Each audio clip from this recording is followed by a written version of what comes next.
Kita akan mengangkat pujian, ku menyembahmu, dan kita percaya bahwa Allah hadir. Ku menyembah dalam kudus hadiratmu, hampiri tata kasih karuniamu Bapa.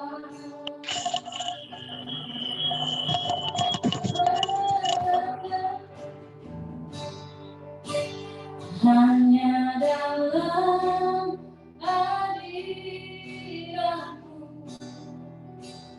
Yesusku, hanya Kaulah segala.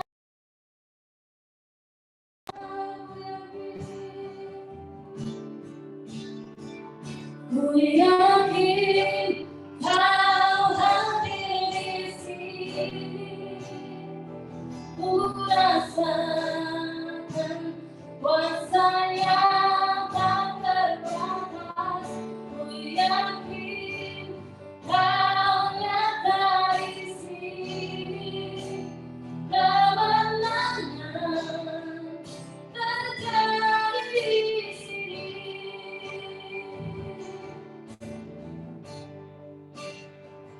Ku yakin Kau hadir di sini. Ku rasakan kuasa yang tak terbatas.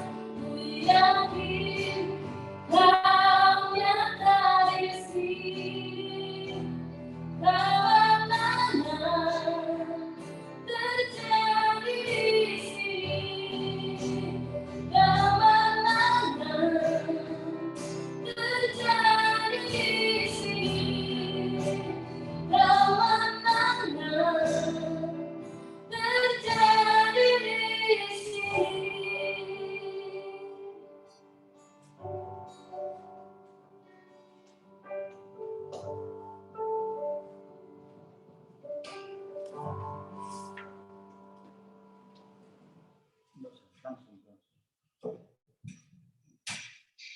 Kita telah berkumpul di sini sebagai keluarga Allah di hadapan Allah Bapa kita untuk menaikkan pujian dan syukur kepadanya, mendengar dan menerima firman-Nya yang kudus, membawa ke hadapannya pergumulan-pergumulan dunia ini, memohon pengampunannya atas dosa-dosa kita, dan memohon kasih karunia-Nya, sehingga melalui putranya Yesus Kristus, kita mampu mempersembahkan diri kita untuk pelayanannya.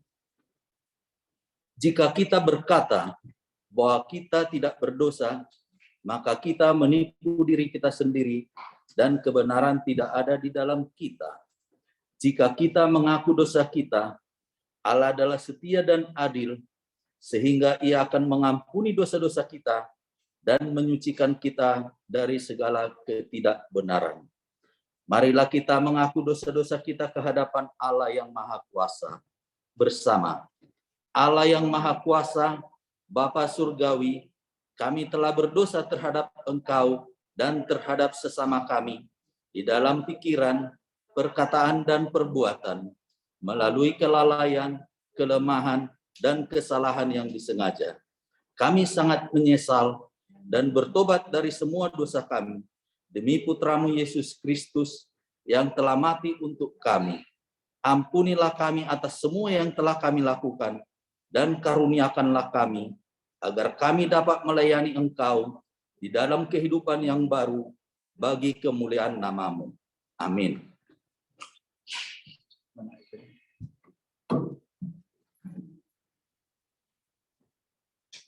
Saudara-saudara sekalian, Allah yang Maha Kuasa yang mengampuni setiap orang yang sungguh-sungguh bertobat, mengasihani saudara, mengampuni dan melepaskan saudara dari semua dosamu, meneguhkan dan menguatkan saudara dalam segala kebaikan, dan memelihara saudara dalam kehidupan kekal, melalui Yesus Kristus Tuhan kita. Amin.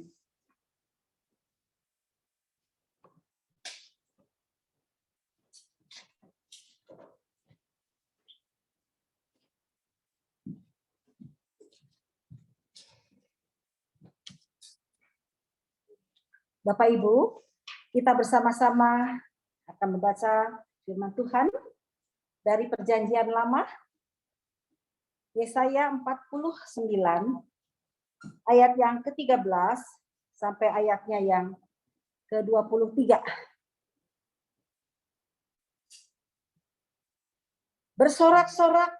Bersorak-sorailah hai langit, bersorak-soraklah hai bumi, dan bergembiralah dengan sorak-sorai hai gunung-gunung.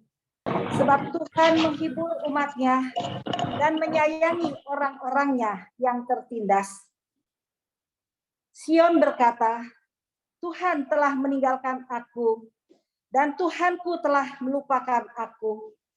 Dapatkah seorang perempuan melupakan bayinya, sehingga ia tidak menyayangi anak dari kandungannya? Sekalipun dia melupakannya, aku tidak akan melupakan engkau. Lihat, aku telah melukiskan engkau di telapak tanganku, tembok-tembokmu tetap di ruang mataku. Orang-orang yang membangun engkau datang bersegera, tetapi orang-orang yang merobat dan merusak engkau meninggalkan engkau. Angkatlah mukamu dan lihatlah ke sekeliling. Mereka semua berhimpun datang kepadamu.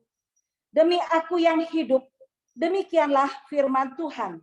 Sungguh mereka semua akan kau pakai sebagai perhiasan, dan mereka akan kau lilitkan seperti yang dilakukan pengantin perempuan. Sebab tempat-tempatmu yang tandus dan sunyi sepi, dan negerimu yang dirombak, sungguh sekarang terlalu sempit untuk sekian banyak pendudukmu, dan orang-orang yang mau menelan engkau akan menjauh.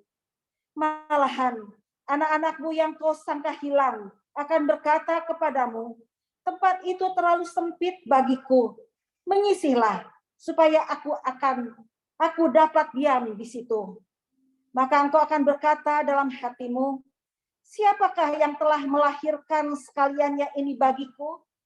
Bukankah aku bulus dan mandul, diangkut ke dalam pembuangan dan disingkirkan?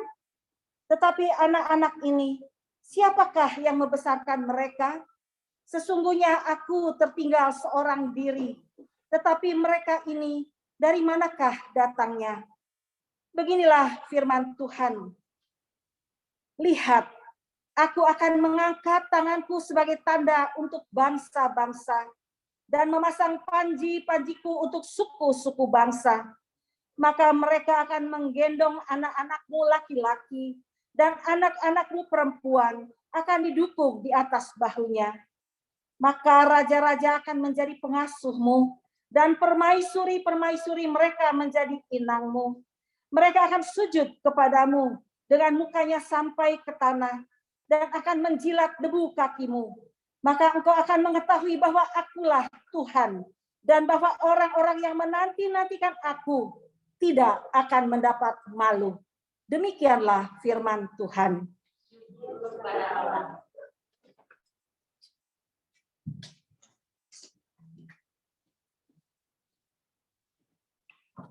Pembacaan yang kedua diambil dari kitab Lukas 12 ayat 1 sampai 12.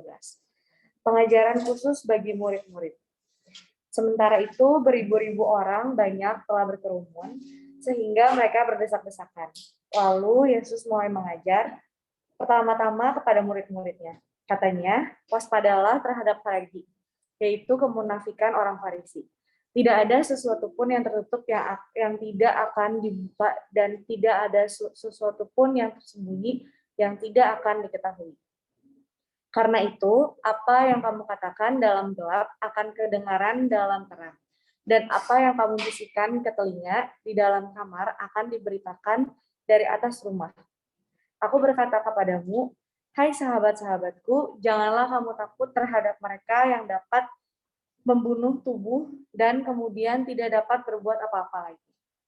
Aku akan menunjukkan kepada kamu siapakah yang harus kamu takuti. Takutilah dia yang setelah membunuh mempunyai kuasa untuk melemparkan orang ke dalam neraka. Sesungguhnya aku berkata kepadamu, takutilah dia. Bukankah burung pipit dijual 5 ekor 2 duit? Sungguh pun demikian tidak seekor pun daripadanya yang dilupakan Allah. Bahkan rambut kepalamu pun terhitung semuanya. Karena itu jangan takut, karena kamu lebih berharga daripada banyak burung pipit.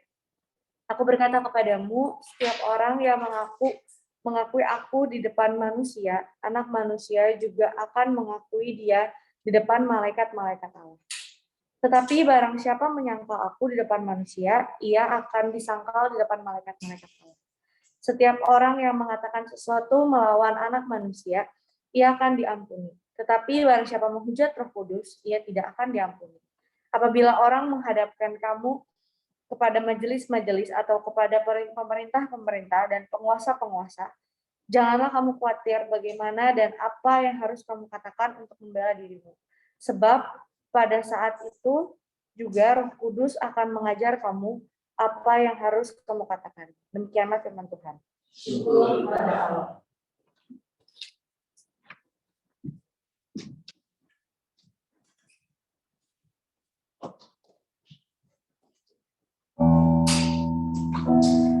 Baik Bapak Ibu, kita akan mendengarkan firman Tuhan. Namun sebelumnya kita akan mengucapkan pujian. Kita mengatakan bahwa Tuhanlah penyelesai hidup kita dalam menghadapi setiap tantangan, cobaan, dan masalah-masalah yang kita hadapi. Tuhanlah yang menjadi perisai kita. Kita siapkan hati kita dan kita mengangkat pujian dengan sungguh-sungguh.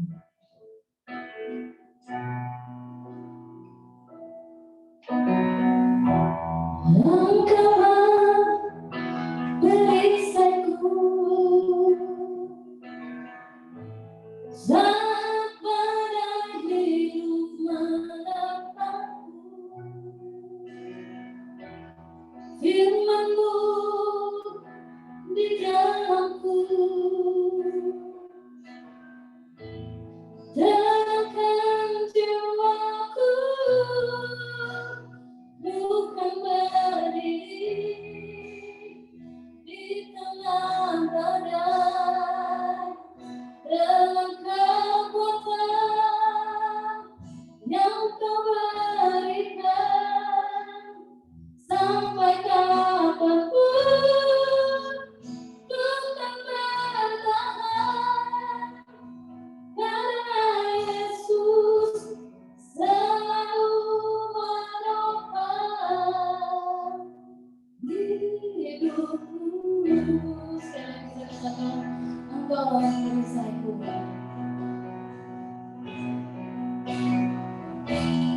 Engkaulah perisaiku, saat badai hidup menerpaku. Janji-Mu di dalamku, pulihkan jiwaku, bukan berdiri di tengah badai, dengan kekuatan yang Kau berikan, sampai kapanpun ku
Baik, saudara-saudara sekalian, mari kita tundukkan kepala dan kita berdoa mohon pimpinan Tuhan.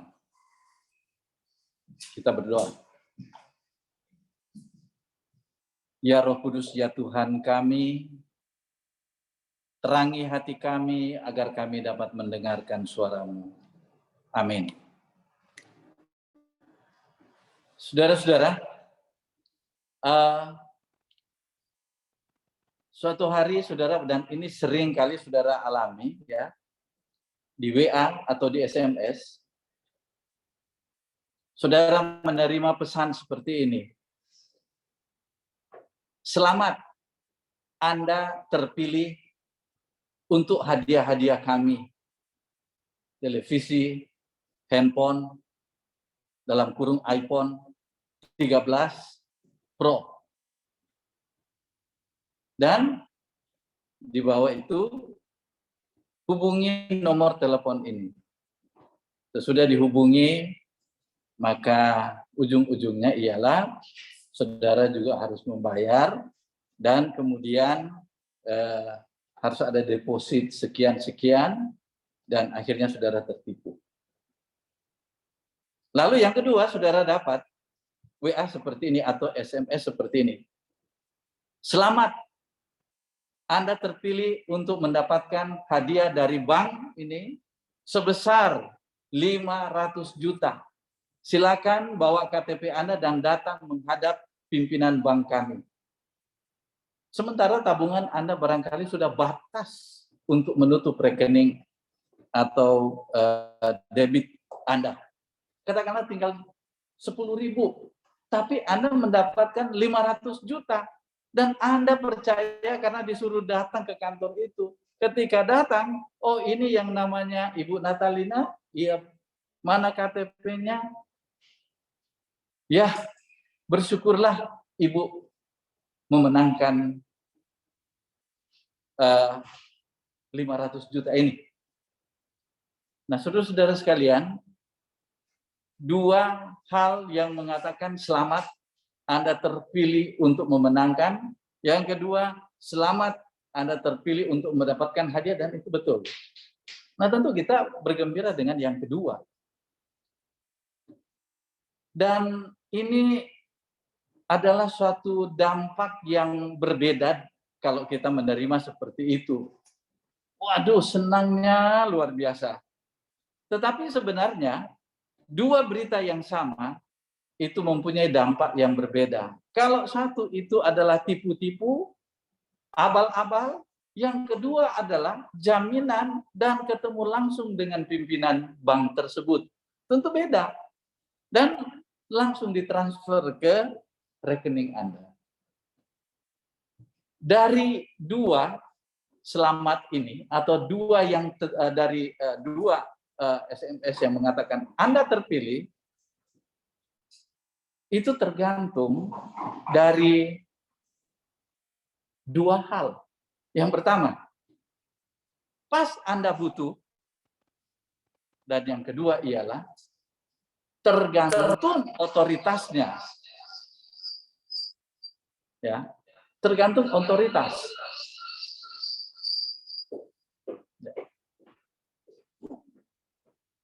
Jadi itu tergantung otoritasnya. Kalau Anda ketemu dengan otoritas tertinggi, katakanlah ini adalah kepala bank, Anda kemudian mengatakan bahwa ini baru betul, dan ini juga yang pernah saya alami ketika saya membaca sebuah email yang mengatakan bahwa Anda terpilih untuk mewakili Asia datang ke satu pertemuan di Amerika. Dan kemudian di situ diuraikan bahwa semua biaya perjalanan dan biaya hidup di sana akan ditanggung oleh lembaga. Antara percaya dan tidak percaya, tetapi kemudian saya cek dan ternyata betul. Dan akhirnya saya ke sana. Jadi Anda bisa bayangkan apa yang terjadi dengan kita sebagai manusia. Tidak layak selamat, orang berdosa, layak dihukum, tapi kemudian datang satu berita dari Tuhan, Anda terpilih. Anda terpilih. Dan pemilihan itu datang dari otoritas yang tertinggi, yaitu dari Allah sendiri. Waktu dia katakan bahwa Anda terpilih untuk menjadi anak-anakku. Nah kita, dan ini juga pengalaman saya sendiri, bagaimana ketika saya bergumul, apakah saya selamat, apakah saya orang berdosa ini diterima oleh Tuhan. Maka kemudian seorang menceritakan kepada saya tentang Yesus, dan kemudian saya percaya dan terima dia. Dan yang paling berkesan di sini ialah Allah sendiri melalui anaknya Yesus Kristus mengasihi saya orang berdosa yang tidak layak dikasihi. Tetapi dia pilih saya untuk menjadi anaknya.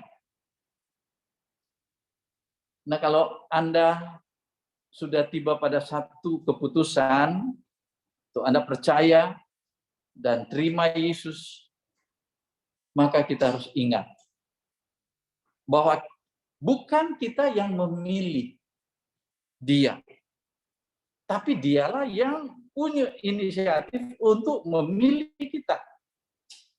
Keputusan Allah yang kita tidak mengerti, tetapi kita dapat mengalami bagaimana Allah menerima kita. Ibarat bayi. Bayi itu lahir dan dia sudah tahu bahwa dia sudah ada di dunia ini. Dan dia tidak berpikir bagaimana, dari mana dia, kenapa dia ada di sini. Tapi yang dia rasakan, dia ada, dia diberi makan, dia dipelihara.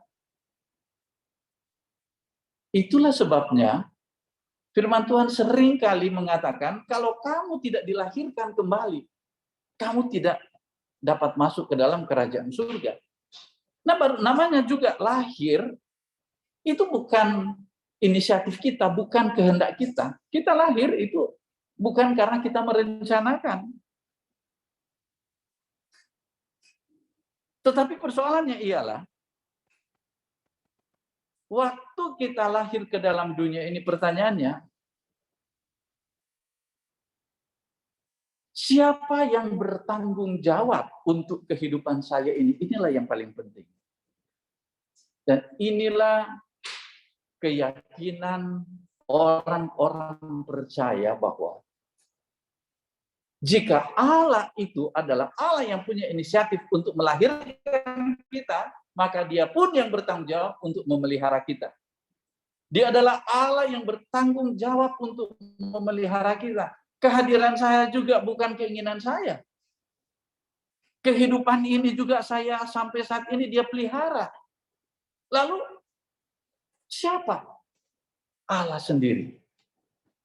Nah, saya sangat percaya bahwa Allah lah yang paling bertanggung jawab atas hidup saya. Karena dialah yang memungkinkan saya hidup di dunia ini. Barusan kita mendengarkan pembacaan Alkitab dari kitab Yesaya yang mengatakan, Yesaya 49. Bersorak-soraklah hai langit, bersorak-soraklah hai bumi, dan bergembiralah dengan sorak-sorak hai gunung-gunung, sebab Allah menghibur umatnya dan menyayangi orang-orang yang tertindas. Sion berkata, Tuhan telah meninggalkan aku, dan Tuhanku telah melupakan aku. Dan ini adalah pengalaman realitas kita di dunia ini, ketika kita mengalami tekanan ekonomi, ketika uang tidak cukup untuk beli makanan, ketika kita dibuli oleh orang lain, ketika kita ditekan, tidak dihargai, dan kita sama dengan umat Perjanjian Lama yang berkata, Tuhan telah meninggalkan aku dan Tuhan telah melupakan aku. Seringkali kita bertanya, apakah Tuhan sudah meninggalkan aku? Lalu dikatakan selanjutnya, Dapatkah seorang perempuan melupakan bayinya sehingga ia tidak menyayangi anak dari kandungannya? Ini Yesaya mengambil perbandingan seorang bayi. Kalau kamu seorang bayi, pertanyaannya ialah, sejahat-jahatnya seorang ibu, tega enggak dia melupakan anak yang dia lahirkan sendiri? Tega enggak dia dengan tidak memberi makanan? Memang kita bertemu dengan orang-orang yang mempunyai gangguan kejiwaan yang membunuh anaknya sendiri. Tetapi normalnya, seorang ibu, semua orang barangkali sudah tidak suka dengan anak itu. Tetapi seorang ibu, dia tetap ada di hati kita. Dan kita ada tetap di dalam hatinya dia. Oleh karena itu firman Tuhan katakan, dapatkah seorang perempuan melupakan bayinya? Ini sesuatu yang tidak mungkin. Sekalipun dia melupakannya, aku tidak akan melupakan engkau. Jadi sekalipun kita, manusia, mengatakan bahwa Tuhan sudah melupakan aku, tapi Tuhan katakan, aku tidak akan melupakan engkau. Ini yang kita harus pegang. Bahwa di tengah-tengah pandemi seperti ini, ada begitu banyak masalah yang kita hadapi. Tetapi kita harus mendengarkan kata-kata Dia yang bertanggung jawab terhadap hidup kita. Ya, aku tidak akan melupakan engkau. Satu kali mungkin saya kekurangan uang, lalu Ibu Natalina barangkali tidak peduli dengan saya. Ya, saya tidak boleh mengatakan, kok Ibu Natalina ini sudah, atau Pak Tumpal ini kita sudah begitu dekat, tapi kok saat saya susah dia lupakan saya. Saya harus katakan bahwa bukan mereka inilah yang bertanggung jawab dan menentukan hidup saya. Yang menentukan itu adalah Allah sendiri. Dia yang ciptakan saya. Dan orang lain seperti ibu saya, dia hanyalah alat Tuhan untuk menghadirkan saya di dunia ini. Ya. Ibu Natalina hanyalah seorang yang kemudian menjaga saya, yang memberikan sesuatu kepada saya. Ya. Jadi dengan kata lain bahwa di hadapan Tuhan, betapa istimewanya kita ini. Betapa mulianya kita ini. Karena Dia menempatkan kita itu sebagai orang yang dikasihinya. Di rumah kita boleh banyak binatang kesayangan. Boleh. Saya punya binatang kesayangan. Tetapi saya tidak dapat menempatkan binatang kesayangan itu melebihi anak saya. Nggak bisa. Dia tetap binatang. Banyak bunga, bunga bagaimanapun indahnya tetap bunga. Anak saya beda dengan hal-hal yang lain. Kita juga begitu di hadapan Tuhan. Tuhan punya segala sesuatu. Tetapi saudara-saudara sekalian, ingat, kita ini adalah anak-anak pilihan Tuhan. Orang yang dilahirkan oleh Allah sendiri, dijaga oleh Dia. Oleh karena itu dengan dasar inilah, Yesus kemudian berkata, aku berkata kepada kamu, kepadamu, hai sahabat-sahabatku, dari Lukas pasal 12, janganlah kamu takut terhadap mereka yang dapat membunuh tubuh dan kemudian tidak dapat berbuat apa-apa lagi. Ingat, orang itu jatuh miskin, ada ketakutan. Masuk rumah sakit, ada ketakutan. Divonis oleh dokter kena COVID, ada ketakutan. Tapi yang dia takuti bukan COVID. Yang dia takuti bukan kemiskinan. Yang dia takut itu adalah, kalau saya mati bagaimana? Orang takut dengan kematian. Tetapi Tuhan yang kita sembah ini adalah Tuhan atas segala kehidupan kita ini. Sampai-sampai Yesus bilang begini, ya. Sesungguhnya aku berkata kepadamu, takutlah dia. Takutlah akan Tuhan. Bukankah burung pipit dijual 5 ekor 2 duit? Sungguh pun demikian tidak seekor pun daripadanya yang dilupakan Allah.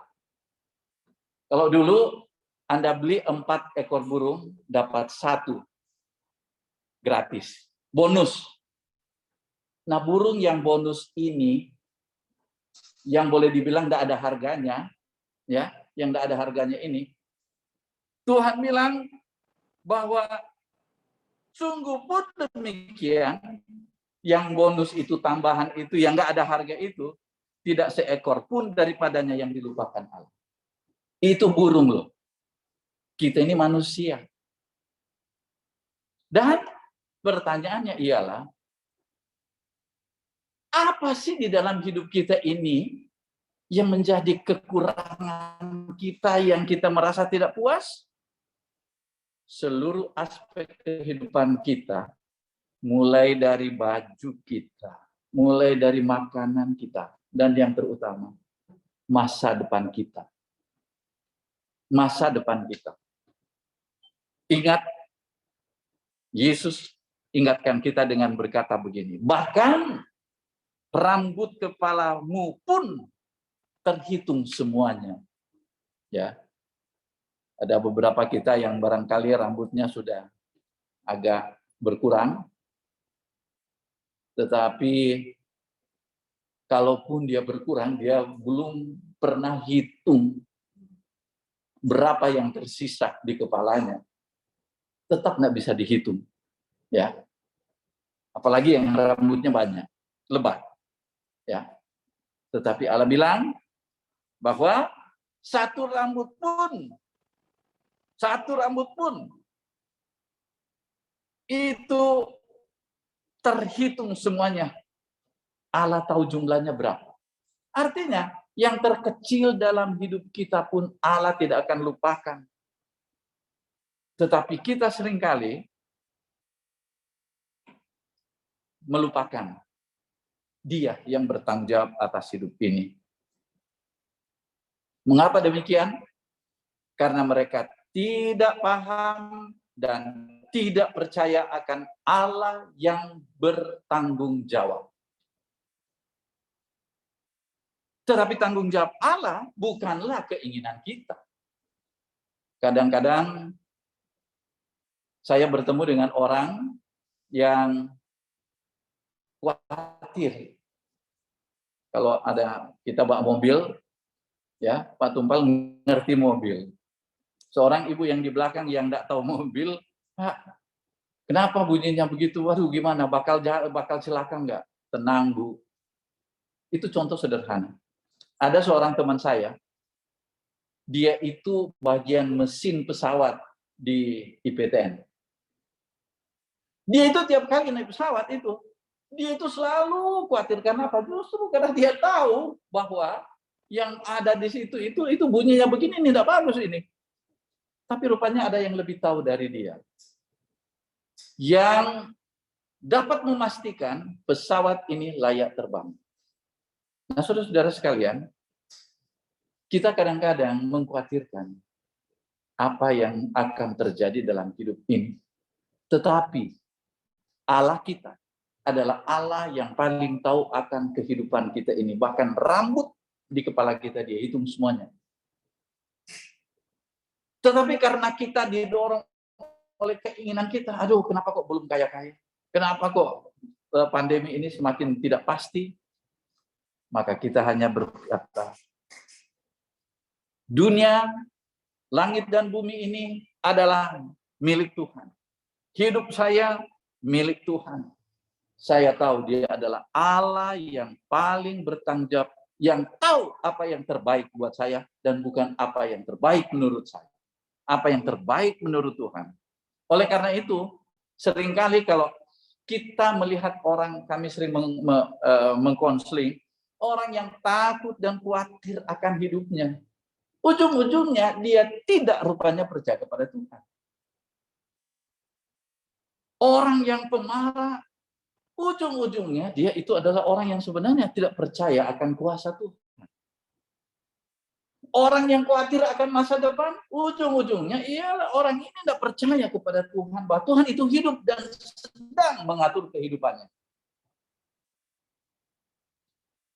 Orang yang takut dengan masalah COVID, pandemi ini, ujung-ujungnya dia tidak tahu akan kuasa dan kedaulatan Tuhan.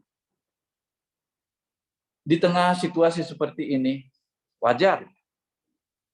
Orang itu takut mati, takut sakit, takut miskin, takut tidak dihargai lagi. Ya. Kadang-kadang ibu-ibu, bapak-bapak semakin sadar umurnya bertambah, mulai lihat keriput sini, sakit sini, sakit sini, sakit sini. Dan dia sadar bahwa dia itu sudah tua.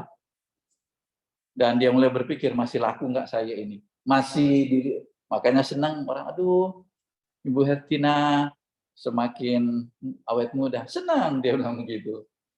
Waduh, Pak Yopi awet muda. Wah, senang hatinya itu. Nggak terlupakan apa yang orang yang ngomong begitu, nah, sulit untuk dilupakan. Kan itu kebutuhan manusia. Namun demikian, Allah adalah Allah yang hidup, Allah yang paling bertanggung jawab, Allah yang memelihara, Allah yang merawat kita, dan Dia telah mengatur sedemikian rupa hidup kita mulai dari lahir, kemudian berproduksi begitu banyak talenta yang dia hasilkan, tapi ada masanya dia harus menjadi lemah, dia jadi sakit-sakitan, dia jadi tua, dan pada akhirnya mati. Itu adalah dinamika kehidupan yang diberikan oleh Allah. Hidup baik, mati pun baik.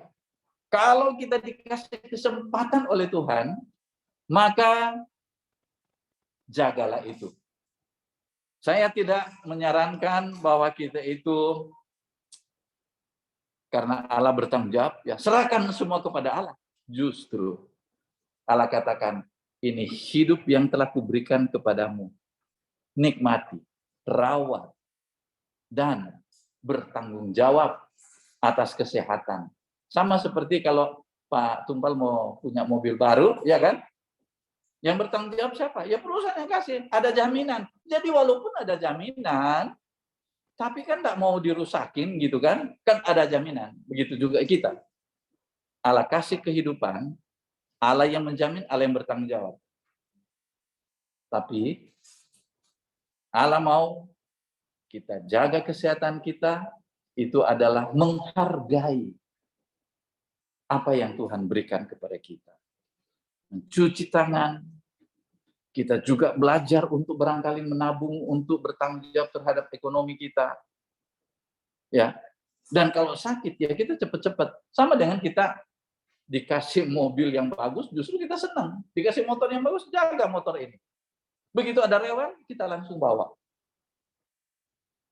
Dan kalau mobil, walaupun sudah yang terbaik, ada saja rewelnya. Ada saja yang rusak. Gagal produksi ada, tapi Allah tidak pernah gagal produksi. Tidak pernah gagal produksi. Tetapi, kalau kita tidak bertanggung jawab atau tidak menghargai, lebih tepat, kita tidak menghargai apa yang Tuhan berikan kepada kita ini. Tahu sendiri risikonya. Mesin rusak, hidup ini juga sama. Bisa saja sakit-sakitan disebabkan oleh karena kita tidak menghargai apa yang Allah berikan kepada kita. Oleh karena itu, saudara-saudara sekalian, kita dibawa oleh firman Tuhan kepada pemahaman, yaitu Allah bertanggung jawab. Allah memelihara. Yesus bilang, tenang, jangan khawatir. Enjoy dengan hidup ini. Nikmati pekerjaan kita. Nikmati apa yang ada. Dan tidak memaksakan kehendak kita sendiri. Kiranya Tuhan memberkati saudara. Mari kita berdoa. Tuhan, terima kasih untuk Allah yang bertanggung jawab, Allah yang punya kuasa, Allah yang selalu menjaga kami. Dan terima kasih Tuhan, karena Yesus Kristus adalah anak-Mu yang tunggal, yang mati di kayu salib, menerima kami, memilih kami, menyelamatkan kami. Dan ini merupakan hal yang paling besar di dalam kehidupan kami. Biarlah ya Tuhan, kami menghargai keselamatan itu. Kami menghargai akan berkat-Mu dengan terus menjaga kesucian dan kekudusan kami. Dengan terus menjaga memelihara kehidupan atau tubuh kami ini, merawatnya. Apalagi di tengah-tengah pandemi ini, kami sangat yakin bahwa hidup ini yang Tuhan berikan kepada kami adalah yang terbaik bagi kami. Terima kasih Tuhan. Dalam nama Yesus kami berdoa. Amin.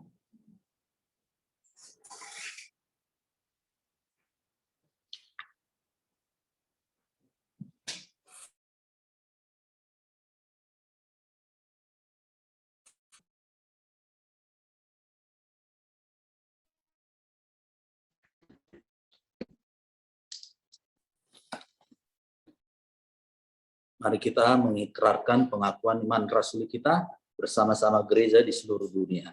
Bersama.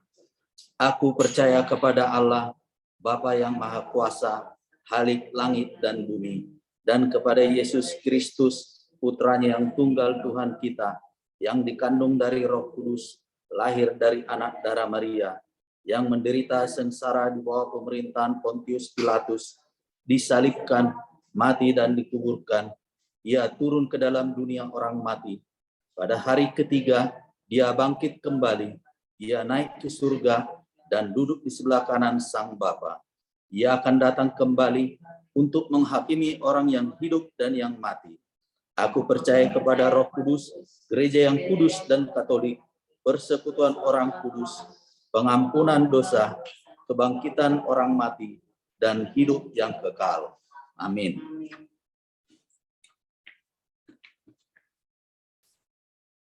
Kita masuk dalam doa syafaat. Mari kita berdoa. Ya Allah, pencipta dan pemelihara kehidupan manusia, kami berdoa untuk setiap orang dari setiap ras dan dalam setiap keperluan. Biarlah jalan-jalan-Mu dikenal di bumi dan kuasa penyelamatan-Mu kepada semua bangsa. Khususnya kami berdoa untuk bangsa kami, bangsa Indonesia. Kami bersyukur ya Tuhan untuk bangsa kami ini, di mana ya Tuhan pandemi COVID-19 sudah mulai menurun ya Tuhan. Tuhan berkati para pemimpin kami, berkati Presiden sampai ke daerah ya Tuhan, berkati para Satgas COVID ya Tuhan, berikan pada mereka Tuhan hikmat ya Tuhan untuk menangani COVID ini. Biarlah COVID ini ya Tuhan cepat berlalu dari tengah bangsa kami ini ya Tuhan, dan perekonomian kami segera pulih dan tumbuh kembali ya Tuhan. Tuhan dalam kemurahan-Mu, dengarkanlah doa kami. Kami berdoa untuk gereja di seluruh dunia, tuntun dan pimpinlah kami dengan Roh Kudus-Mu, sehingga semua yang mengaku dan menyebut dirinya orang Kristen dapat dituntun kepada jalan kebenaran dan memegang teguh iman dalam kesatuan roh, dalam ikatan damai sejahtera, dan dalam kebenaran hidup. Kami berdoa ya Tuhan untuk para pemimpin gereja Anglikan ya Tuhan. Kami berdoa untuk bishop kami, The Right Reverend Titus Jung, untuk din kami, The Reverend Timothy Chong, untuk Associate Dean atau Ketua Imam Penanggung Jawab kami, The Reverend Yopi Buyung. Kami juga berdoa untuk para pastor yang ada di Bandung ya Tuhan, dan para pengurus. Berikan pada mereka Tuhan hikmat Tuhan dalam memimpin gereja ini. Biarlah Tuhan melimpahkan damai sejahtera untuk para pemimpin gereja kami ini. Tuhan berkati keluarga mereka, Tuhan berkati segala aktivitas mereka. Kami serahkan Tuhan para pemimpin gereja ini hanya di dalam tangan-Mu. Tuhan dalam kemurahan-Mu. Kami menyerahkan kepada kebaikan-Mu sebagai Bapa, mereka yang cemas dan tertekan dalam pikiran maupun secara jasmani. Hiburkanlah dan lepaskanlah mereka dalam keperluan mereka. Berikanlah kesabaran kepada mereka dalam penderitaan mereka, dan munculkanlah kebaikan dari kesulitan mereka. Khususnya kami berdoa untuk jemaat yang berulang tahun pada bulan ini. Kami berdoa untuk Pak Otnil yang berulang tahun pada minggu ini ya Tuhan. Tuhan berkati Pak Otnil, Tuhan berkati segala aktivitasnya ya Tuhan. Tuhan berkati juga istrinya Ibu Rita, Tuhan berkati pelayanannya, dan Tuhan berkati anak-anaknya. Berikan pada mereka Tuhan kepintaran. Kami serahkan Tuhan Pak Otnil, sekeluarga ini hanya di dalam tangan-Mu, dan juga yang berulang tahun pada bulan ini. Kami juga berdoa untuk jemaat yang sakit ataupun yang mengalami kelemahan tubuh. Tuhan jamah Tuhan jemaat ini, biarlah mereka segera pulih ya Tuhan. Kami juga berdoa untuk jemaat yang mengalami pergumulan ekonomi ya Tuhan. Tuhan, biarlah Tuhan membuka jalan dan biarlah perekonomian mereka tumbuh kembali ya Tuhan. Kami serahkan jemaat ini hanya di dalam tangan-Mu, Bapa, untuk seluruh jemaat yang mengikuti misalkan seluruh jemaat hanya Bapa Maha Pengasih, terimalah doa kami Yesus Kristus yang telah mengajar kami berdoa. Bapa di surga, dikuduskanlah nama-Mu, datanglah kerajaan-Mu, kehendak-Mu di bumi seperti di surga. Berikanlah kepada kami pada hari ini makanan kami yang secukupnya, dan ampunilah kami akan kesalahan kami, seperti kami juga mengampuni orang yang bersalah kepada kami. Dan janganlah membawa kami ke dalam pencobaan, tetapi lepaskanlah kami daripada yang jahat. Karena Engkaulah yang punya kerajaan dan kuasa dan kemuliaan sampai selama-lamanya. Amin. Kita akan memberikan persembahan kita. Kita boleh memberikan persembahan kita dengan cara ditransfer.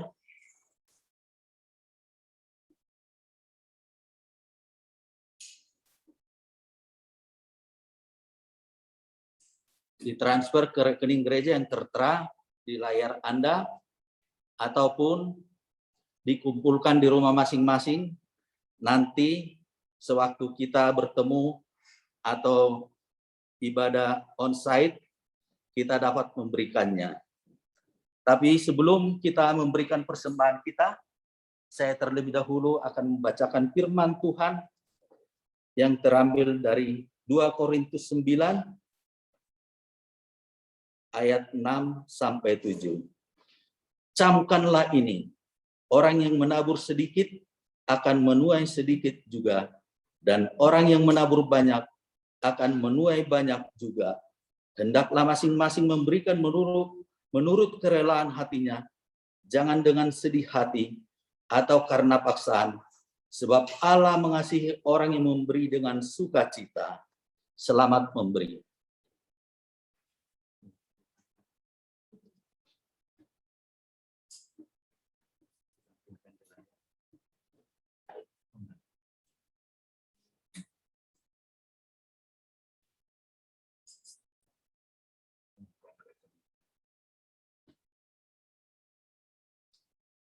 Nomor rekeningnya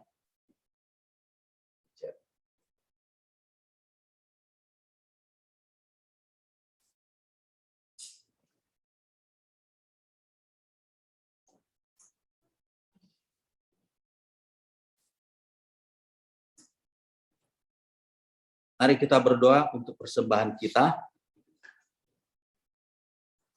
bersama. Bagi-Mu ya Tuhan kebesaran, kuasa, kemuliaan, kemegahan, dan keagungan. Karena segala sesuatu di surga dan di bumi adalah milik-Mu. Segala-galanya berasal daripada-Mu, dan dari milik-Mu sendiri kami mempersembahkannya kepada-Mu. Amin.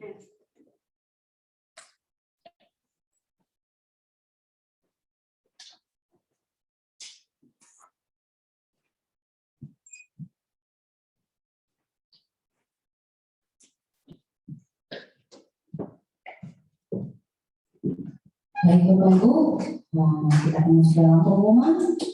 Pertama kami mengucapkan terima kasih kepada Reverend Ibu yang sudah menyampaikan kepada kita Tuhan. Tuhan Yesus memberkati baik dalam pelayanan, rumah tangga dan pekerjaan. Kami juga mengucapkan terima kasih kepada jemaat Tuhan yang sudah ikut beribadah pada hari ini, terlebih lagi kepada jemaat Tuhan yang baru pertama kali join ibadah minggu jemaat Saint Paul Bandung. Kami ucapkan selamat datang dan kami menantikan kehadiran Bapak Ibu di minggu yang akan datang. Kita akan bertemu kembali di hari Minggu yang akan datang, di hari yang sama dan di jam yang sama. Dan kami juga mengucapkan selamat ulang tahun pada Bapak Ibu yang berulang tahun bulan Oktober.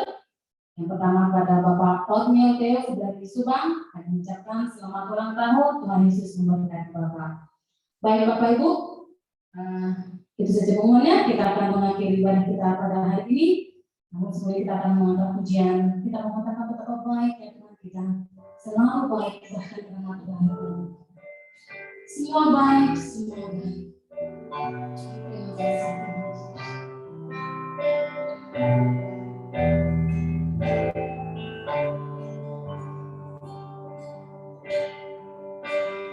Dari semula yang kau tetapkan hidupku datang dalam rencanamu Tuhan.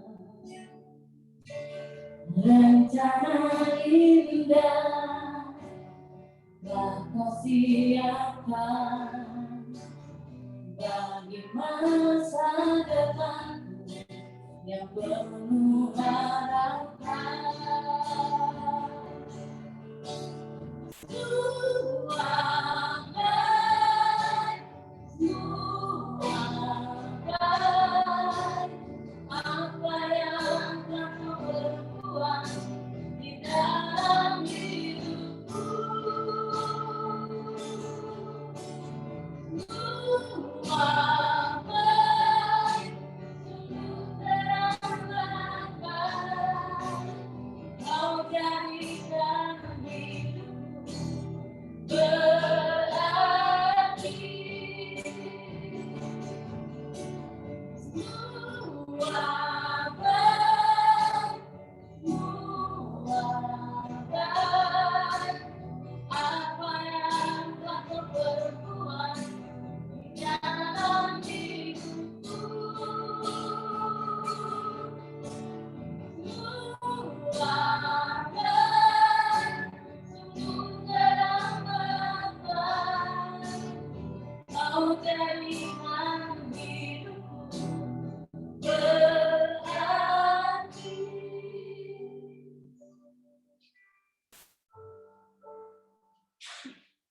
Baik, saudara-saudara sekalian, sebelum kita menerima berkat, ada beberapa yang perlu sampaikan, yaitu bahwa hari ini kita mengadakan ibadah hybrid, jadi kita menggabungkan antara live streaming dengan on-site, antara Zoom, YouTube, dan on-site. Nah, mudah-mudahan perkembangan COVID semakin membaik. Hari ini saya lihat di perkembangan terakhir itu sudah menyentuh angka 1000-an. Sementara negara lain seperti Singapura malah 2000-an naik. Dan ini sangat menggembirakan buat kita.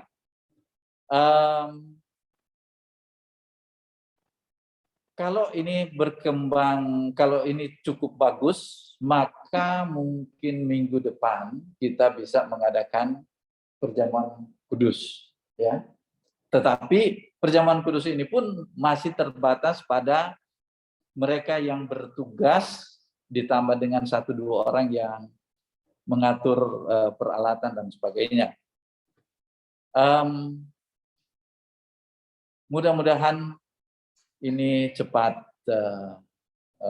berkembang lebih baik lagi situasi kita, sehingga kita bisa hidup secara normal dan kita terus doakan semuanya ini. Baik, saudara-saudara sekalian, kita tetap jaga kesehatan sebagai penghormatan atau ibadah kita kepada Tuhan yang telah memberikan hidup ini begitu indah, begitu baik, dengan mencuci tangan, memakai masker, menjaga jarak, ya, dan menghindari kerumunan. Tetap waspada sampai virus ini benar-benar tidak berbahaya lagi. Oleh karena itu, mari kita siapkan hati kita untuk kita menerima berkat-Nya. Kasih karunia Tuhan kita Yesus Kristus dan kasih Allah dan persekutuan Roh Kudus menyertai saudara sekalian senantiasa. Bersama kita katakan, amin. Kita akan bersatu dulu sejenak.